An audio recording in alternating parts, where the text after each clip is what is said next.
Hello and welcome to the Fit Executive Show. Your host, Arnie Wildner, lost 50 pounds himself before helping hundreds of other entrepreneurs and executives sustainably lose weight and take charge of their health. In the Fit Executive Show, you'll learn field-tested weight loss strategies and how to effectively juggle your successful life and staying fit at the same time. Please welcome your host, Arnie Wildner. Hello and welcome to this week's episode of the Fit Executive Show. My name is Grace. And I'm Arnie. What's up? And today we are coming to you live from our living room with no video because our camera is actually at the office and we decided to work from home today. It's a beautiful summer Friday here in Ottawa, or technically we live in Hull on the Quebec side of Ottawa. On the more beautiful side. We have the view of Ottawa, of Parliament. We live right by the Ottawa River and we actually get to enjoy the view of the Parliament and the skyline. Is that a skyline? It's a skyline. Well, it's kind of a joke because anyone who's been to Ottawa knows there's like 3 skyscrapers here. It's a city of about 1 million people, but it's not very big. But a big but. So we used to live in Berlin and we have our Berlin office still. And Berlin is a vast city, but it's so small. Low. Like there are no skyscrapers. There's a few at Potsdamer Platz, but that's about it, right? Exactly. Stadtmitte. Yeah, kind of. But it's. I guess Ottawa's kind of similar. Oh, because there's actually a law in Ottawa that no buildings around Parliament are allowed to be as tall or taller than the Peace Tower. Maybe that's just an urban myth, but they don't. No, it makes sense. Yeah, because it has to be seen from everywhere. Our Parliament is beautiful. We always joke that since we live on the Quebec side, some people who live on the Ontario side of Ottawa, they say like, the Quebec side, the Ontario side's better. And we're like, yeah, we get a view of the beautiful downtown skyline and you guys get a view of our paper factory. It is not nice looking on the shore of Hull where we live. There's a massive paper factory, so it's like spewing smoke. It's an industrial memorial. No, but we also have a beautiful museum that we are actually looking at. We're looking at it right now. From our house. Anyway, so we decided to work from home today just because it's a summer Friday and we are headed up to my parents' cottage on the river this afternoon and we're really excited about that, right? Yeah, we love that. That's a real Canadian summer thing, going up to a cottage. If you're a Canadian listener, you know exactly what I'm talking about. Yes. If you're an American listener, that means a lake house. So, or in this case, a river house. And so we got a boat there, we've got a dock, we've got a sauna, and most importantly, we've got my family to visit. So that's going to be really fun. But basically we're coming without video anyway because we have something to say, we have something to talk about. And Grace is in her underwear. No, I'm not.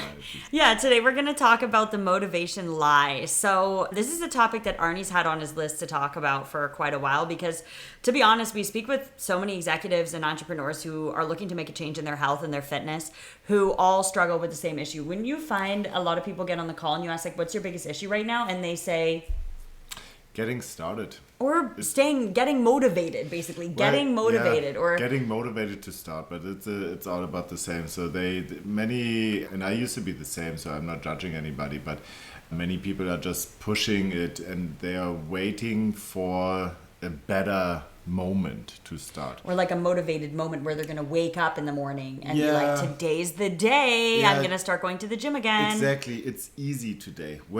And I can tell you what, it's never really easy. The perfect moment never comes. So, but what we're hearing a lot is I just need to finish this work project. And when I found my new employee, then it's really, I go crazy on my health and fitness. Or I have so many business trips coming up. I think in September it's going to be more relaxed. So this is, and it gets delayed and delayed and delayed until it's too late for hopefully nobody. But this is the motivation lie.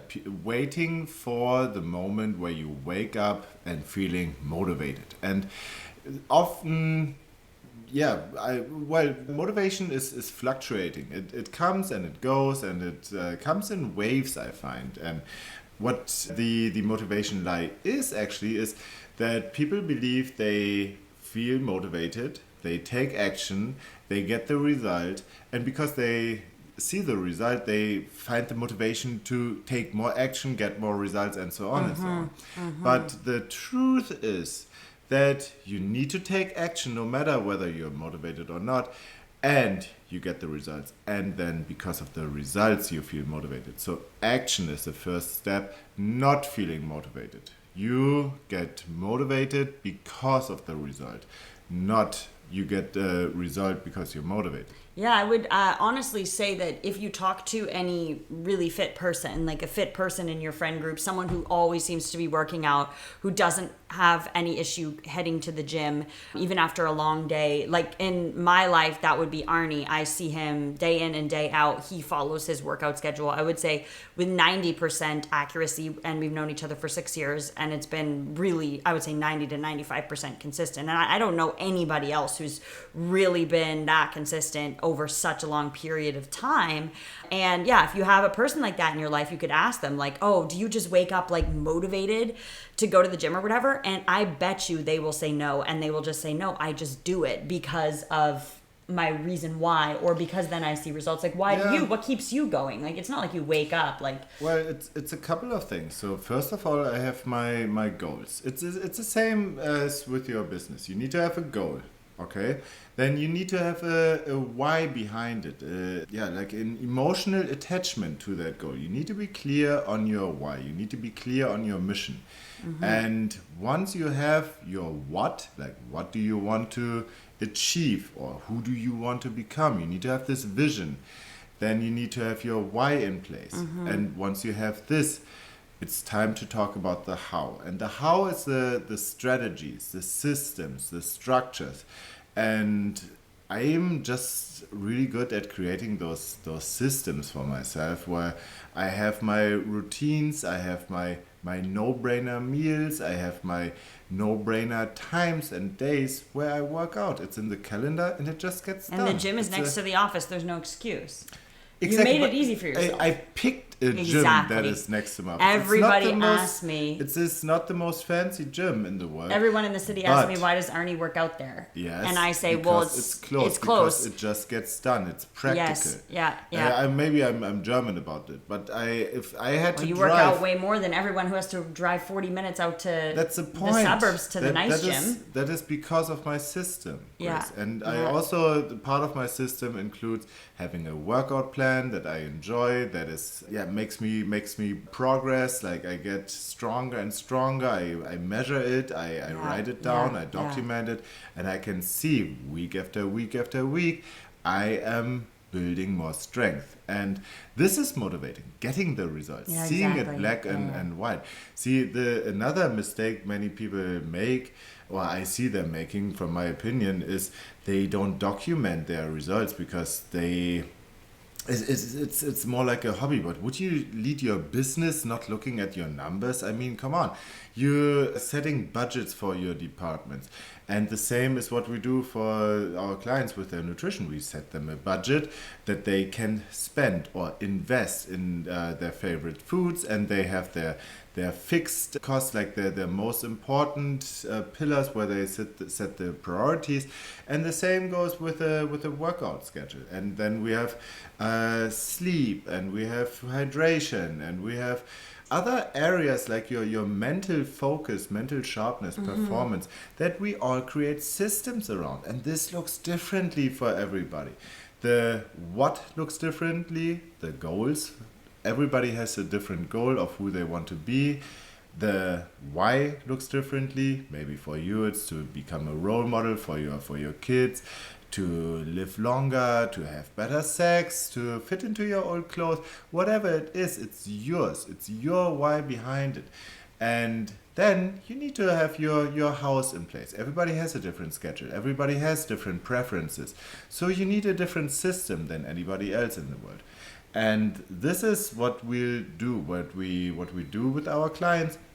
And this is why they are so successful, not only in their business, but also in their health.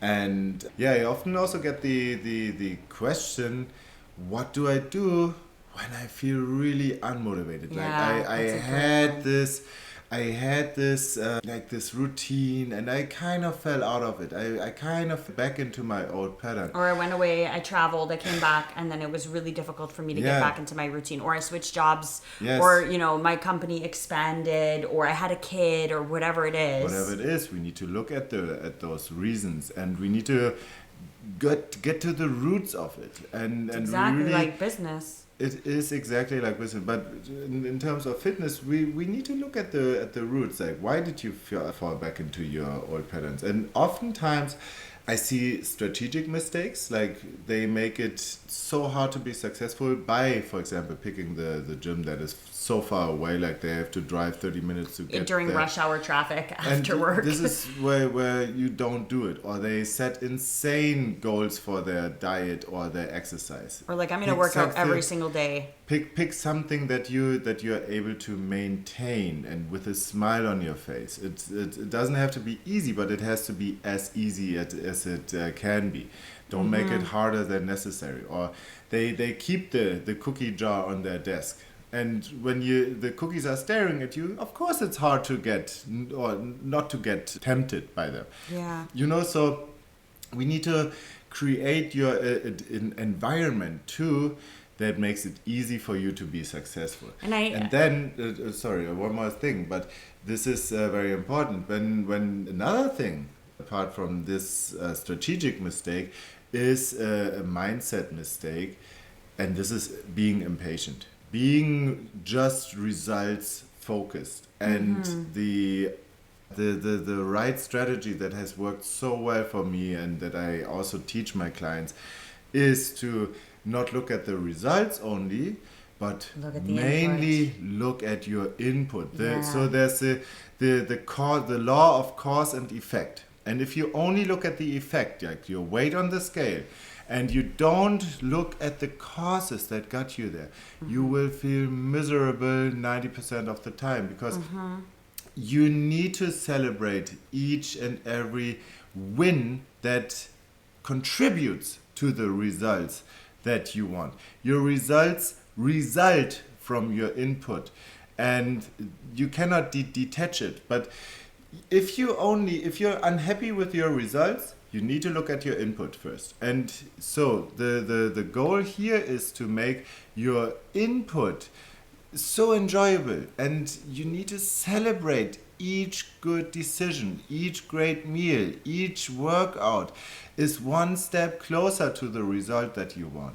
And if you are unhappy until you have your goal weight, well, then guess what? You won't be happy either when you hit your goal weight.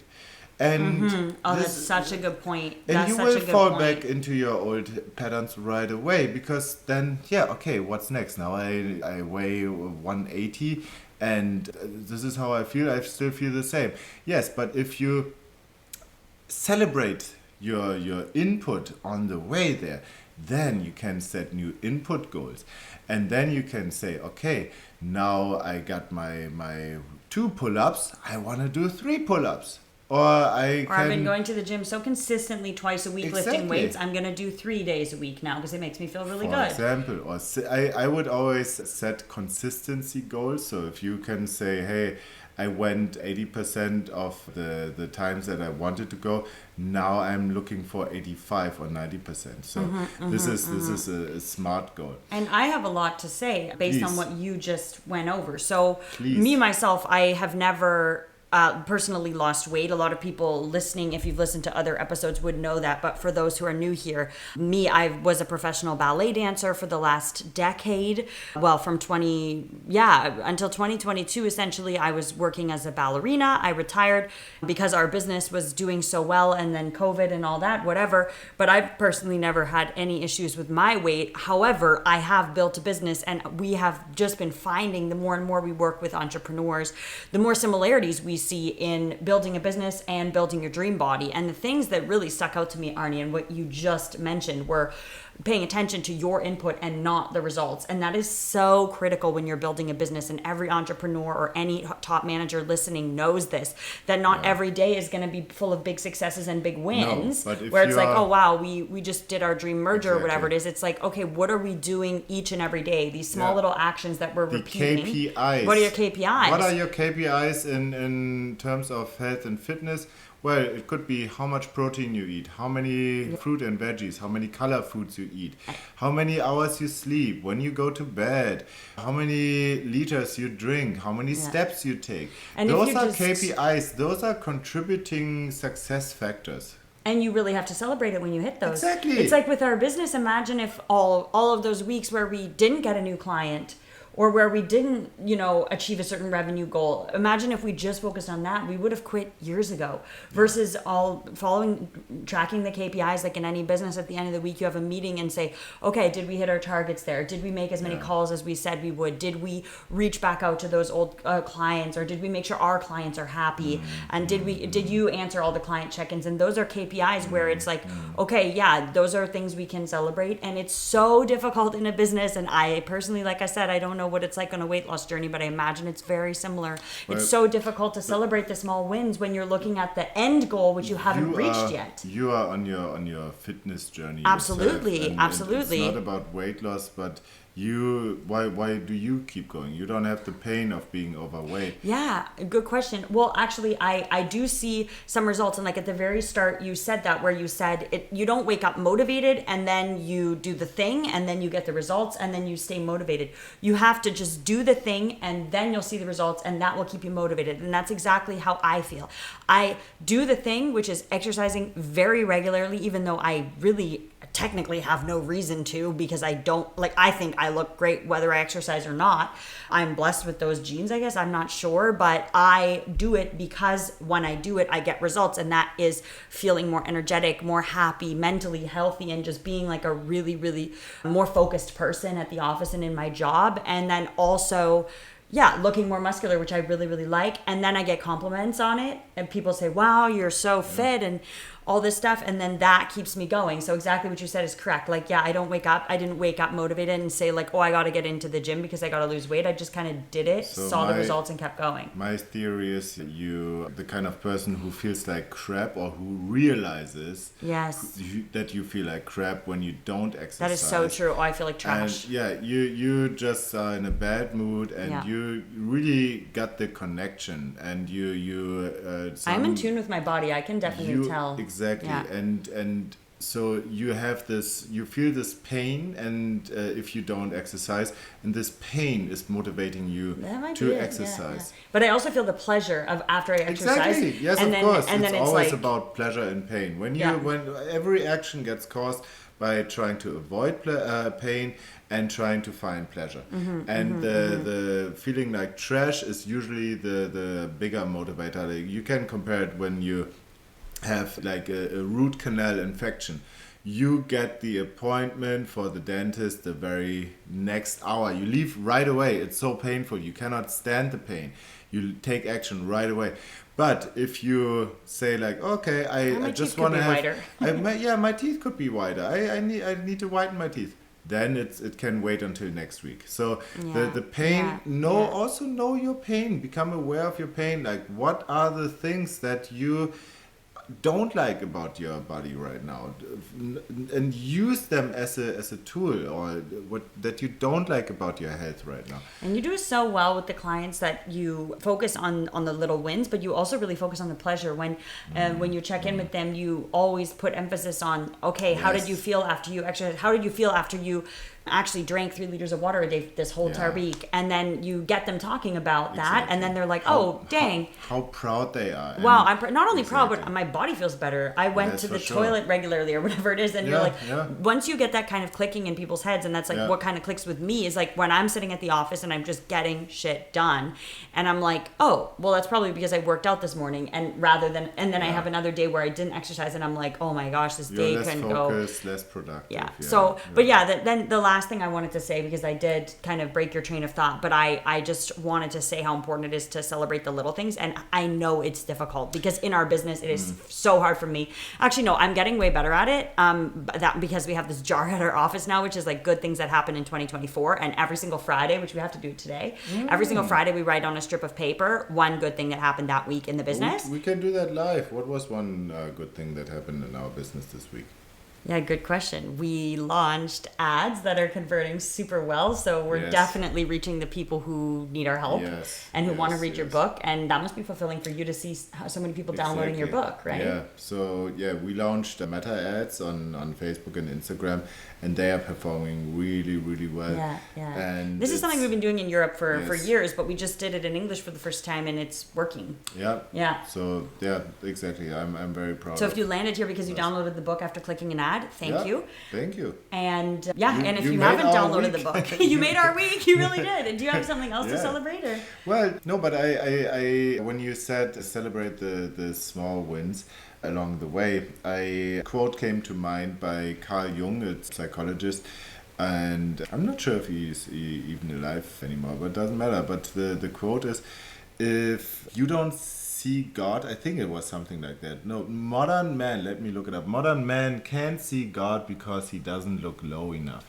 And what he meant is people are always looking for the big stuff and the big miracle and the overnight success, and they are just so focused on all of that they are miserable because the big stuff doesn't come. But if you look low enough, and if you look for the small wins, for the small actions that you can take today that make you feel better and that make a difference, and even if it's a tiny difference, but those differences and those steps in the right direction, they compound, they add, and at the end it's a big result. And this is the overnight success takes years in the making behind the scenes. James Clear actually has a good example in his book Atomic Habits, where he's like an ice cube in a room at 20 degrees, does not melt obviously, and if you heat it up to 21, doesn't melt, 22 doesn't melt, 25 doesn't melt, 30 doesn't melt, at 32 it even does not melt. But then at 33 degrees it starts melting, and you had to go from 20 to 33, and every little degree got you one step closer, but you didn't see the result immediately. And this is what I want you to take away from this podcast episode, that you need to focus on your small little wins along the way, celebrate each and all of them, keep going and going and going, get back up when you fall down, and you become unstoppable. And if you want to learn more about the book we were talking about, you can download it for free at fitexecutive.co/free. And that's it for today, I think. And thank you so much for listening. And now take action and have fun. Celebrate. Celebrate. Bye-bye. Thanks so much for listening. And that's it for today's show. Thank you for spending your valuable time with us. If you want to lose weight but don't want to do it all by yourself, go to arniewildner.com/call and book an appointment for a free 15-minute phone call with us, where we'll look at your situation, your obstacles, and your goals to find out if and how we can help you.